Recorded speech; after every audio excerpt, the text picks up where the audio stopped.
পাখিগুলো ধরা তো অপরাধ। দেখেছেন আপনি অ্যাভেলেবল পাওয়া যায় এগুলো, এগুলো প্রাকৃতিক সৌন্দর্য, এগুলো বিলুপ্ত হয়ে যাবে আপনারা দেবে ধরে। তিনটে ছিল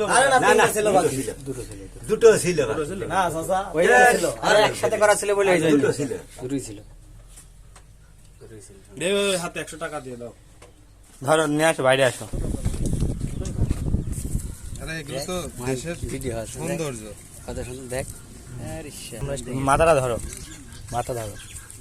তোমার কি মনে হয় যে এগুলো আরে বাবা, এদিকে না ওখানে ওখানে ওড়াবো, ওখানে ওখানে ওখানে ওখানে এখানে ওই হ্যাঁ ওই ভিড় হ্যাঁ না এখানে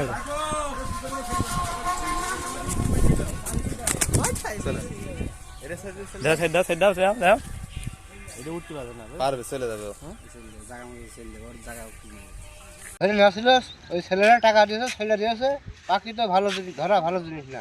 পাখিটি আমরা যখন ছেড়ে দিলাম, ওইটা উন্মুক্ত আকাশে চলে গেল, তখন আমাদের ভিতরে যে একটা প্রফুল্লতা কাজ করলো, এটা আসলে আমি বলে বোঝাতে পারবো না। আইনগত দৃষ্টিকোণ থেকে পাখি বন্য যে সংরক্ষণ আইনে যে পাখি ধরা এবং এই যে মানে এগুলার নষ্ট করা, মেরে ফেলা, এগুলো তো আইনত দণ্ডনীয় অপরাধ।